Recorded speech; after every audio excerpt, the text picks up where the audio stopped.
going to begin with the 23rd Psalm. I'll say it in Hebrew, and then you have it in English in the service folder.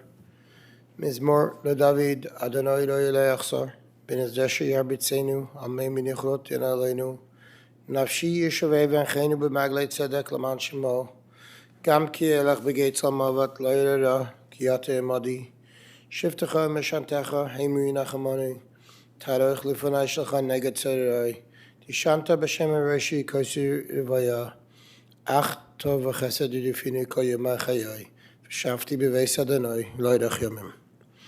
The Lord is my shepherd, shall not want. He let me lie down in green pastures. He leadeth me beside the still waters. Refreshes my soul, guiding me along the right path for his name's sake. Yea, that I walk through the valley of the shadow of death, I will fear no evil, for you are with me. Thy rod and thy staff, they comfort me. Set a table before me in the face of my enemies. You anoint my head with oil, my cup runneth over. Mainly goodness and mercy follow me all the days of my life, and I'll dwell in the house of the Lord forever.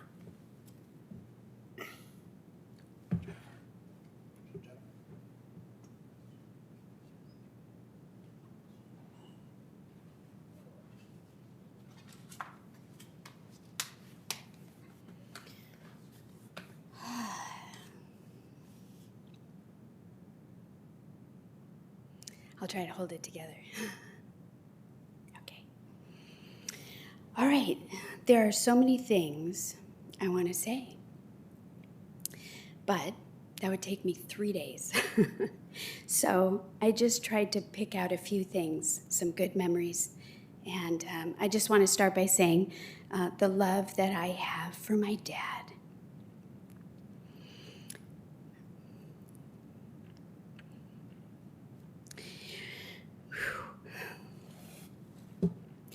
Might take a week. The love that I have for my dad runs deep. I have a lot of fond memories with him. Life wasn't always easy between us. My parents' divorce made it very hard to see or be with my dad on any regular basis.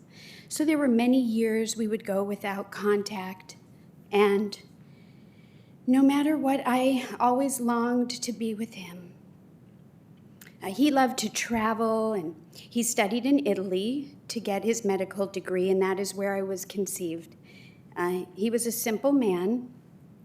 He made many people laugh, and sometimes I think it was to a fault. So some of my most treasured memories were simple things like eating Jay's cheese popcorn together and drinking root beer late at night with the TV on in the big bed, he used to call it. He would say, "Come up here on the big bed." And we were always looking for the clicker, which was the remote. So once when I was about 6 years old, my visitation with him was going to be over in the middle of a school holiday vacation, and so I was supposed to be put on an airplane alone to meet my mother in California, where she would be visiting her family. It was a very distraught thing. It was very upsetting. I felt very scared and alone to be flying alone at that age. And so when my father picked me up for that weekend visit, he asked me what was wrong. I cried to him and told him that I was very afraid. And his response was, "Would you like me to fly there with you so you don't have to go alone?" And he did, and got right back on another flight. So we also spent many nights in hotels, enjoying restaurants and amenities that they offered. I always longed for more time with him. He always seemed to have to go. He needed to call me later.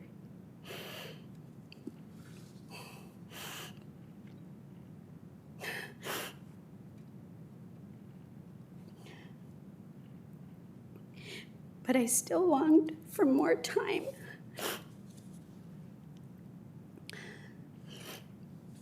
He did some funny things like he shopped at a store called Venture. That's kind of like a Target they don't have anymore. And he saw this big sale, and it was these large stuffed animals dressed up in holiday winter hats and scarves, and they were called mistletoes.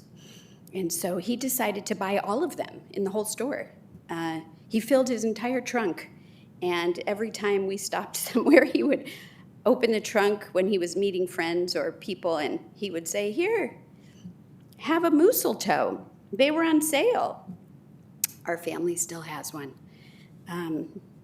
He loved when I was old enough to drive and always had me drive him around in his popular 1980s Toyota Celica. That was really fun. I loved that car, so he always wanted the best for me. After I was able to purchase my first used car, and he saw it, he did not approve it. He said, "You can't drive this piece of junk, so let's get you a newer, nicer car." I always thought I would get the Toyota like him, but we ended up getting an even fancier, sportier car. I wanted to learn how to negotiate, but he said, "No, you go pick out the pinstripe." So I never did learn how to negotiate. He supported me in any ideas that I came up with, including he paid for me to go to cosmetology school at age 16 to become a manicurist. And when I was 18 years old, I was living with a boyfriend in Arizona when I began to have extreme abdominal pain, and I went to my doctor there. They said that I had an ovarian cyst the size of an egg, and that it needed to be removed. But everything, like my ovaries, and I always longed to have my own family, to do things the way that I wanted them to be done. But I was very young and inexperienced, and I didn't know what to do, so I did call my dad, and he immediately reassured me that he would help me. He called his friend, and this person was a world-renowned surgeon specializing in gynecology. He flew me and my boyfriend out from Arizona to Illinois, transferred all my medical records to his friend, and his friend took really great care of me. We went from the airport in the evening when I landed to the hospital, and the doctor actually said that I shouldn't have flown. The tumor was not a cyst, it was a large tumor, was very dangerous, and it could have popped. So I did have a surgery that following morning. My dad was there every step of the way for me for that surgery. I had a private room, and Dad was on staff at that hospital at the time called Thorac. I don't think it exists anymore. But what we all learned as I was recovering was that due to the lack of communication, both of my parents had me on their medical insurance for a few months prior to this happening, and they both dropped me. So I had no insurance when this happened, but somehow my dad was able to take care of it all. I did not have to go anywhere else. I could have that good care. The surgery was a huge success, and it allowed me and my boyfriend at the time, who turned to be my fiance, to conceive the first of my 3 children, which I may not have been able to if that surgery was done incorrectly. And now I also have 4 grandchildren. So my dad became a grandfather and a great-grandfather. And let's see here. The last time I saw him before this last few days was around July 4th of 2006 in San Francisco, where I met Anna and her son Matthew. I was with my 3 children and my current husband, and things didn't go really that well, and unfortunately we became estranged. But I always wanted to find him, to see how he was doing. I always thought about him. But I couldn't find him until a few days ago when I learned that he was in hospice. My uncle had shared that information with me. I am so grateful to have had that opportunity to see him. I was able to love him, hug him. I laughed and cried with him.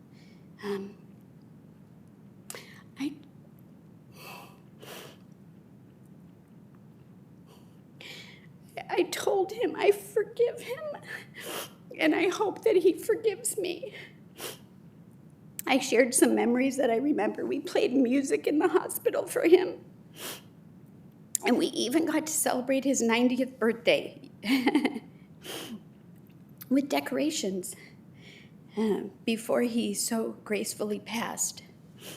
For me, if I would explain that experience, it was like watching this beautiful sunset going down, just calmly and beautifully, until you realize it's dark and you never even noticed what had just happened.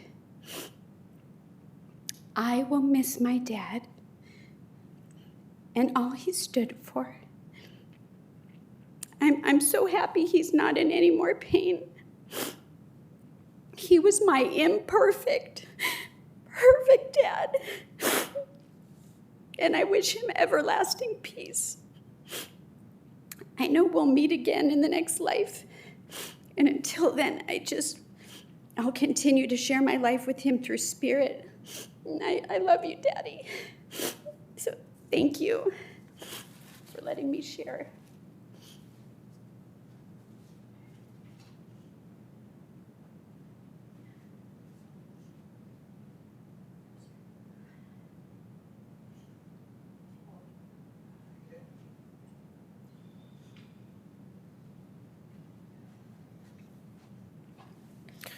Anna, Jennifer, Marv. I probably knew him the least of anyone here and anyone watching. That time in San Francisco was our first time together, and this weekend, obviously, our last time together. But what I can say is that without him, obviously, there would be no Jennifer. We wouldn't have 3 children and 4 grandchildren. So the impact that he's had, obviously, has been very impactful. It's been significant, and I've seen the emotion and the love from Jennifer. I've heard the stories, I've heard the memories and the experiences that she's had growing up.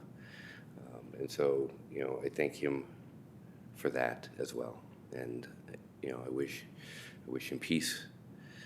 And he will be missed.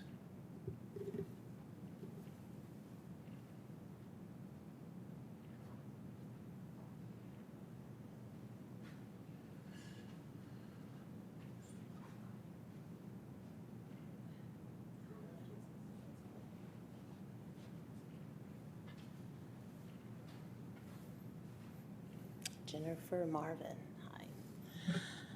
19 years, that's a long time.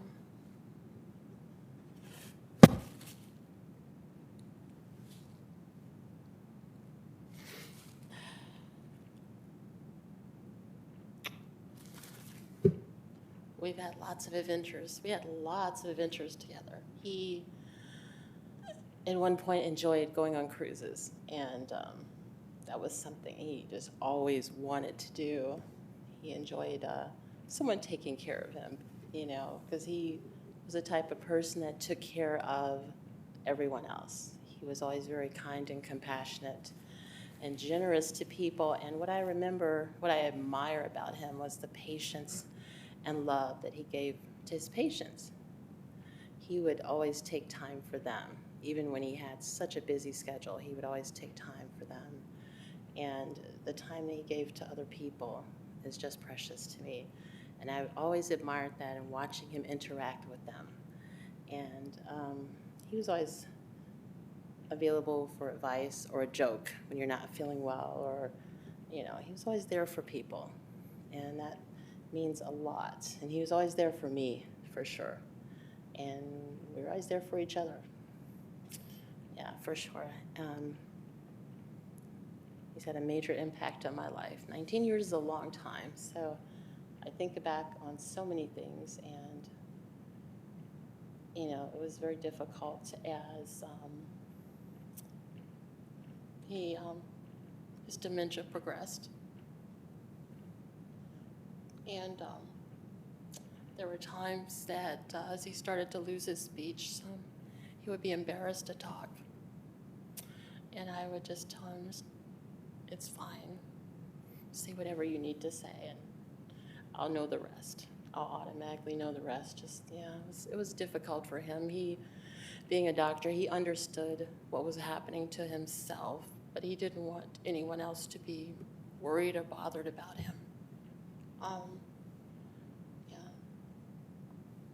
He tried to hide his pain, and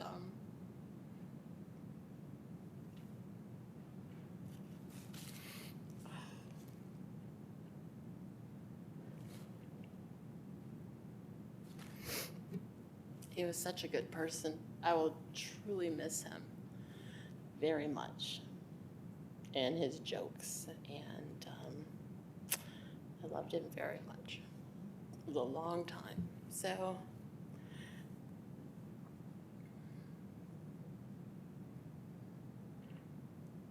thank you so much for being here. I appreciate it, and I'm sure he does too. All right, thank you.